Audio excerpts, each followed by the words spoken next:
Rancangan Undang-Undang Kesehatan menuai penolakan dari tenaga kesehatan. Pada Senin 8 Mei, 5 organisasi profesi kesehatan berunjuk rasa di Jakarta menuntut agar pembahasan RUU Kesehatan Omnibus Law di-stop. Pasalnya, RUU Kesehatan dinilai akan menimbulkan kriminalisasi terhadap tenaga kesehatan. Beberapa pasal kriminalisasi, sangat syarat kriminalisasi bahwa tenaga kesehatan melayani masyarakat, bahwa tenaga kesehatan mengobati masyarakat itu untuk kepentingan masyarakat, bukan untuk kepentingan pribadi. Tetapi pada saat terjadi dampak resiko medis, bahwa itu terjadi efek samping, bahwa itu mungkin terjadi sesuatu resiko tidak diinginkan oleh dokter, maka sangat besar celah bagi dokter, tenaga kesehatan seluruhnya untuk dikriminalisasi dengan ancaman pidana bahkan sampai 10 tahun penjara. Tak hanya di Jakarta, aksi unjuk rasa penolakan RUU Kesehatan juga berlangsung di beberapa daerah lainnya. Ikatan Dokter Indonesia, IDI, mencatat sekitar 11.000 tenaga kesehatan yang berunjuk rasa. Menanggapi RUU Kesehatan, IDI masih berkeberatan dengan pembahasannya karena dikhawatirkan bakal menghapus undang-undang profesi medis yang sudah ada.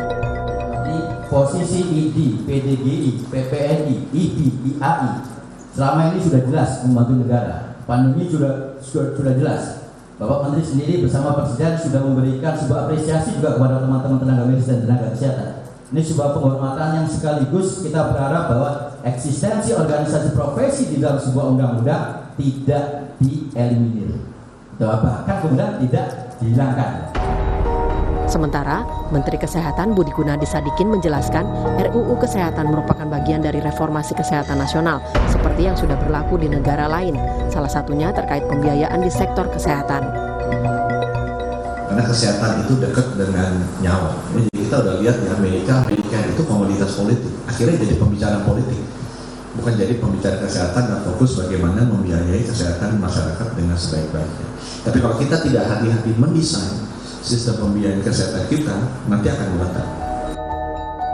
Ada sejumlah poin RUU Kesehatan yang dipersoalkan oleh para tenaga kesehatan, seperti fungsi organisasi profesi yang diambil alih oleh Kementerian Kesehatan, padahal kendali etik profesi ada pada organisasi profesi.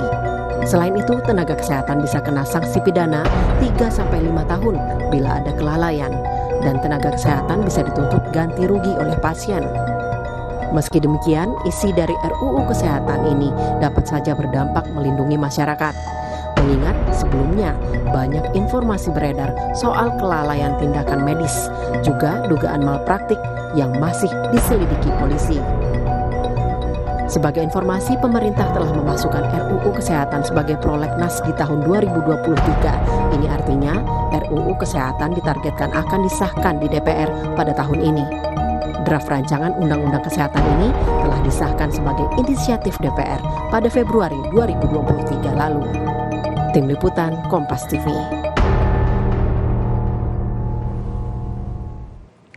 RUU atau Rancangan Undang-Undang Kesehatan Omnibus Law yang segera dibahas di DPR ini dengan pemerintah menjadi sorotan bagi sebagian kalangan.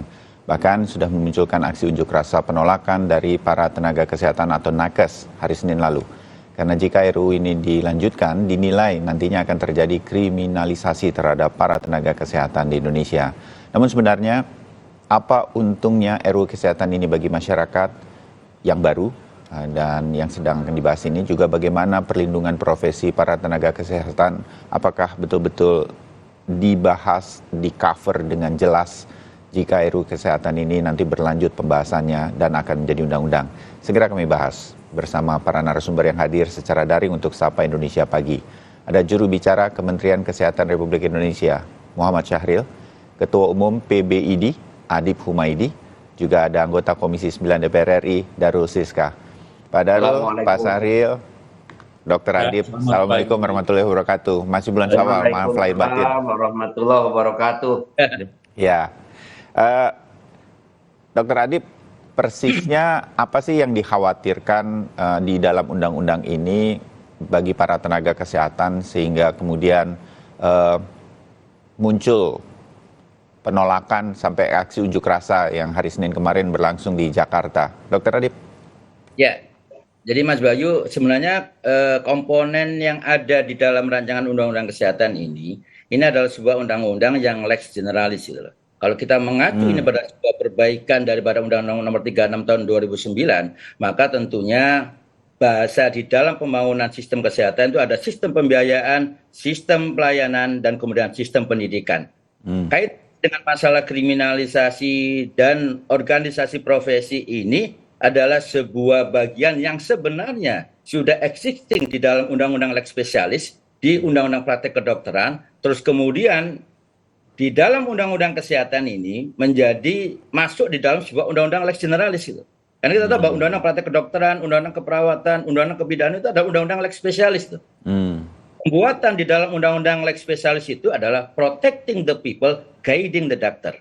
Nah, satu bagian yang krusial sebenarnya di antara isu-isu yang lain sebenarnya, karena sebenarnya yang kita soroti bukan hanya berkaitan dengan kepentingan organisasi profesi, atau berkaitan dengan tenaga medis, tenaga kesehatan, tapi juga ada aspek-aspek yang lain. Tapi pada saat kemudian kita bicara kenapa ini menjadi sangat penting, pada saat tenaga medis dan tenaga kesehatan, poin-poin yang ada di dalam undang-undang, pasal demi pasal, kita bisa melihat di pasal mulai dari 282, 320, 321, 326, 327, 328, di mana di situ bukan kemudian secara konkret melindungi tenaga medis, tenaga kesehatan.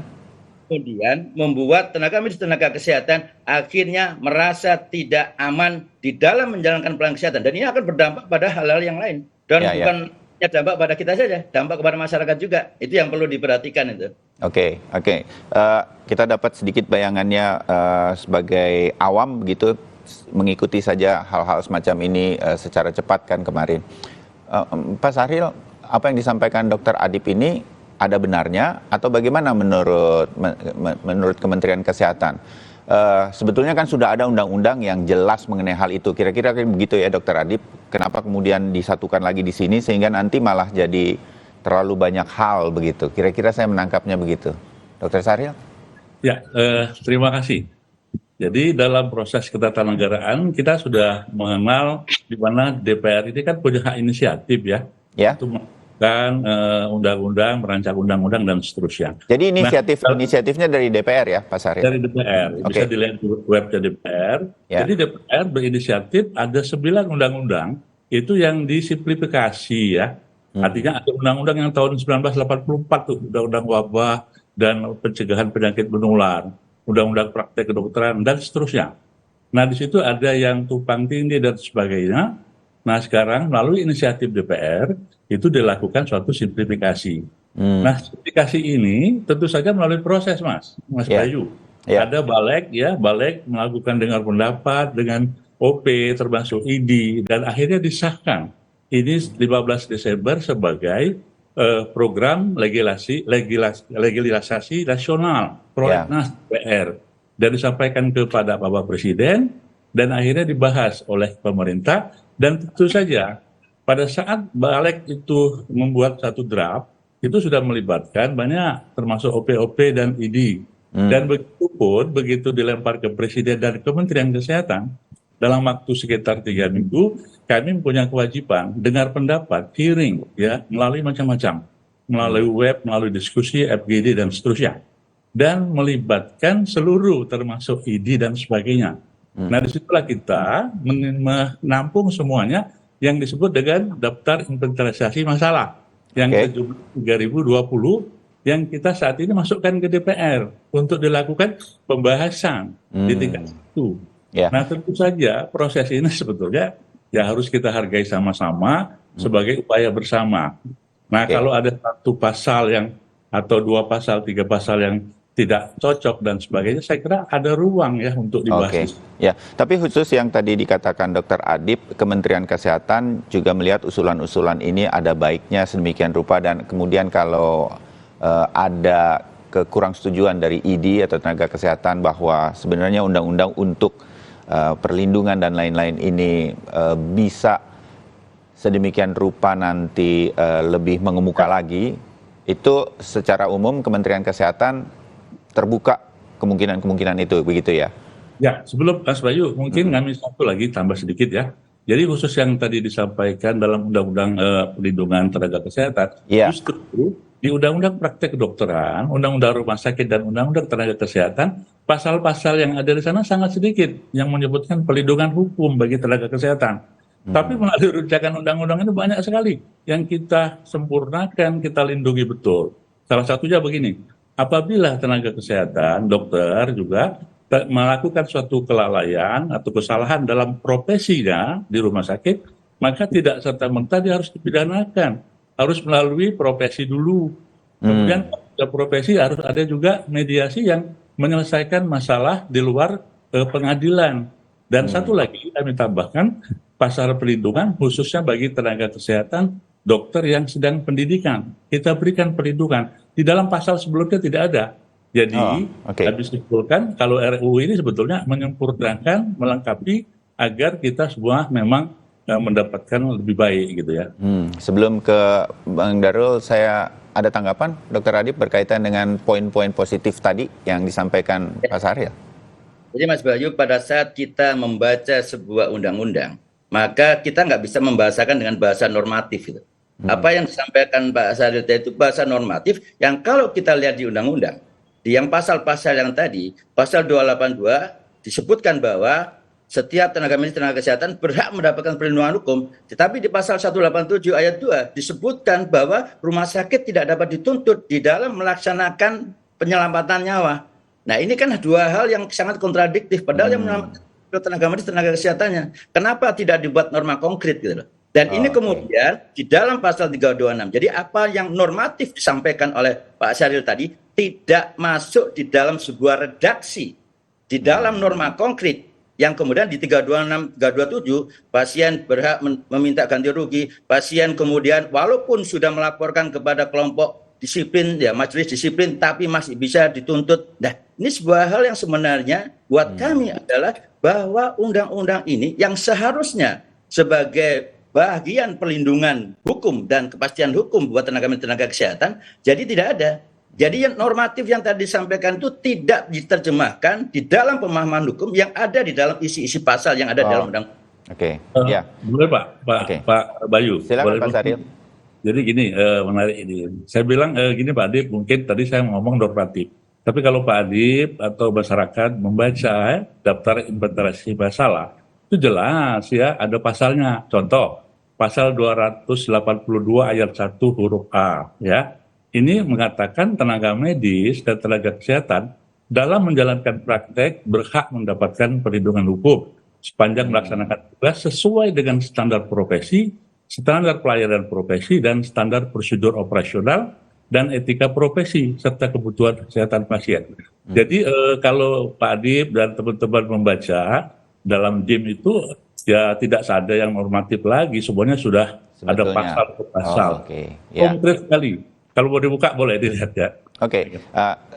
Saya mau ke Pak Darul sekarang. Pak Darul sebagai inisiator Komisi 9 di DPR RI mengenai undang-undang ini, saya jadi menangkap nih sebetulnya apa ya istilahnya yang pas bagi kita semua. Sebenarnya ada niatan-niatan baik yang udah kelihatan nih sebetulnya. Cuma kepengen lebih jelas lagi begitu, lebih tergambar lagi sehingga kemudian semua merasa safety dengan adanya nanti RUU ini menjadi undang-undang. Anda melihat itu, Bang Darul, dan akan sebenarnya ini sesuatu yang nanti bisa ketemu titik temunya. Bang Darul? Ya. Assalamualaikum Mas Bayu. Waalaikumsalam. Pak Syahril, Pak Adib. Jadi ini RUU inisiatifnya oleh Balek, tapi sekarang pembahasannya oleh Komisi 9. Jadi dengan demikian yang didraft oleh Balek kemudian dapat DIM-nya dari pemerintah. Sekarang sedang kita bahas bersama di Komisi 9 dengan pemerintah.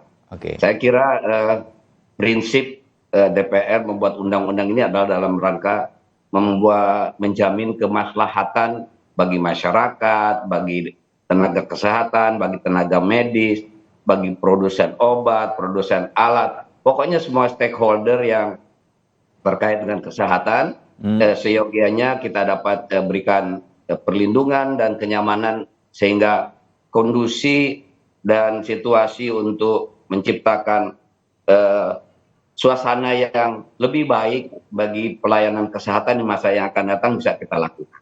Dan saya senang teman-teman dokter itu demo, ini kan jarang-jarang terjadi. Artinya kepedulian kita terhadap undang-undang ini sangat besar. Oleh karena itu kami tetap terbuka Kalau Mas Adib tadi mengatakan, oh pasal sekian bunyi begini, ini tidak ada kepastian hukum. Mas Adib kan bisa ketemu kita, oh maunya ini dim RUU-nya DPR begini, dim pemerintah begini. Kira-kira yang nyaman buat nakes, kira-kira beginilah rumusannya. Nah ini kan nggak bisa kita diskusikan. Jadi menurut saya segala sesuatunya untuk kebaikan bangsa di masa yang akan datang dalam rangka pelayanan kesehatan kita terbuka untuk mendiskusikannya. Tetapi kalau langsung ditolak, menurut saya kok rasanya kita tidak mau ada perbaikan gitu loh. Oke. Jadi tidak boleh merasa ada di zona nyaman, karena kita sadar betul sekarang tidak semua puskesmas itu punya dokter umum, apalagi dokter spesialis. Oleh karena itu distribusi tenaga dokter ke seluruh Indonesia jadi penting. Kita butuh tenaga dokter spesialis dan subspesialis yang jumlahnya lebih banyak. Oleh karena itu kita mesti buka pintu lain dalam rangka percepatan penyiapan tenaga dokter spesialis dan subspesialis ini. Jadi banyak hal yang kita mesti lakukan terobosan. Semuanya diniatkan adalah dalam rangka kebaikan kita dan mengejar ketertinggalan kita di bidang pelayanan kesehatan. Umpamanya di segi penganggaran. Sekarang kan kita tidak ada patokan anggarannya. Nah kita mendorong agar pemerintah nanti kalau bisa kita sepakati ada some number gitu loh. Berapa persen sih idealnya untuk kesehatan ini? Karena kesehatan dan pendidikan ini adalah hak dasar masyarakat yang harus dipenuhi oleh kita semua, oleh pemerintah. Baik dia ada di Papua, ada di Aceh, ada di NTT, ada di Kalimantan Utara, seyogianya mendapatkan pelayanan kesehatan yang sama dengan orang-orang yang tinggal di Jakarta. Jadi menurut saya hak-hak dasar masyarakat ini harus dilindungi oleh undang-undang, dan itu menjadi kewajiban pemerintah dan pemerintah daerah untuk memberikan fasilitas-fasilitas itu dengan anggaran yang cukup. Jadi banyak hal di samping soal kenyamanan nakes dan tenaga medis ini yang kita akan bahas di dalam undang-undang itu. Jadi akan cukup menyeluruh memang ini, bahkan Menteri Kesehatan mengatakan ini semacam reformasi undang-undang kesehatan di Indonesia. Ini memang akan terlihat nantinya, begitu ya, Pak Darul? Iya, kita ingin ada sinkronisasi dari pasal-pasal yang ada di semua undang-undang, dan itu akan lebih mempunyai daya ungkit bagi pelayanan kesehatan di masa yang akan datang.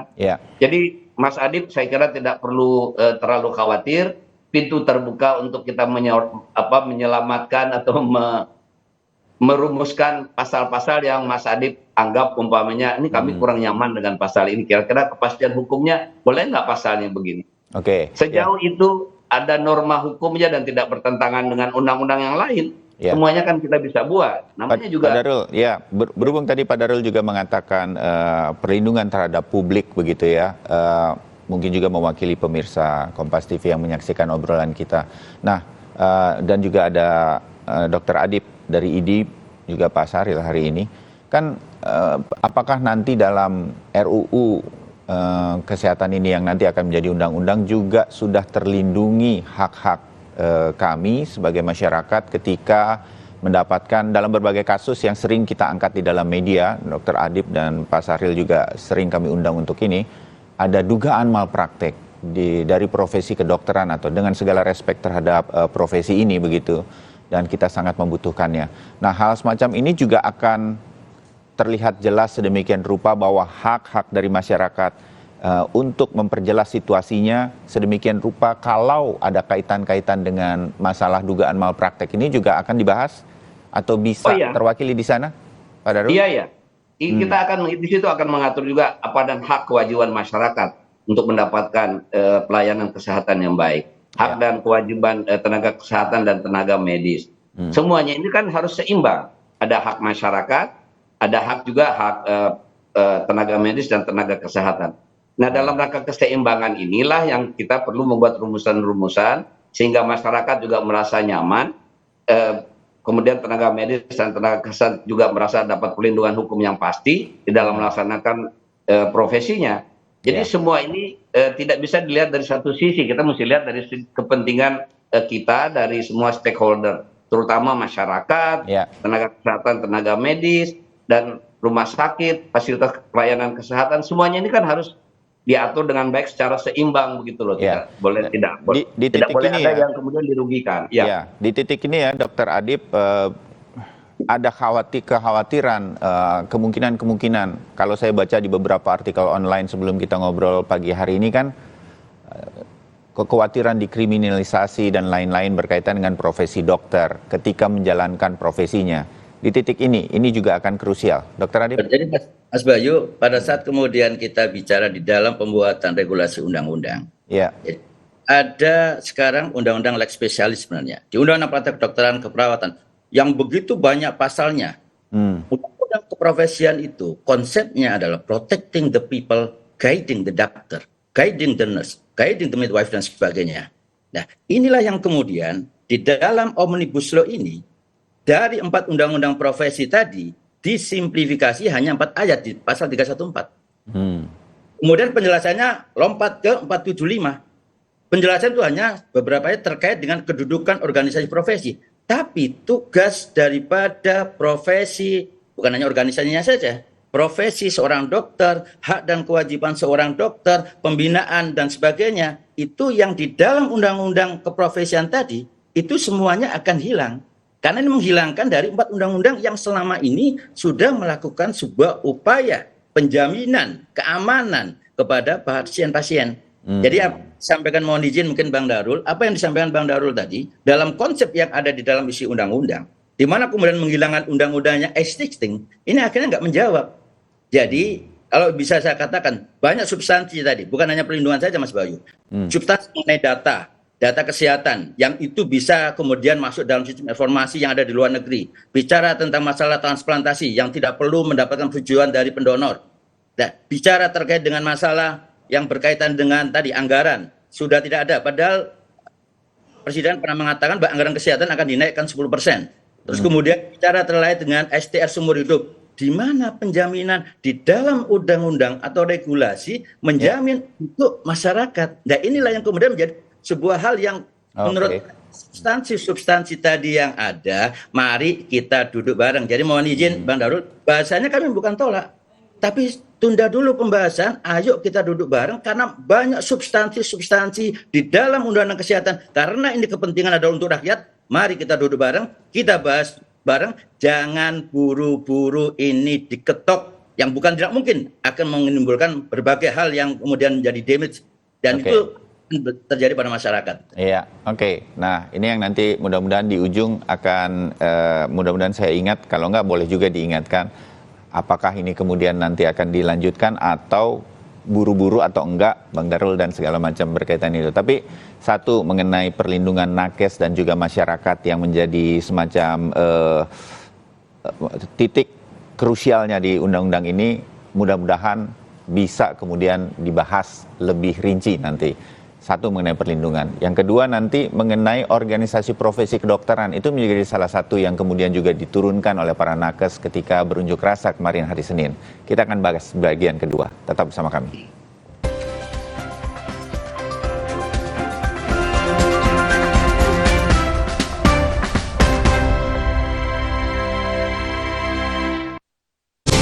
Jalan yuk!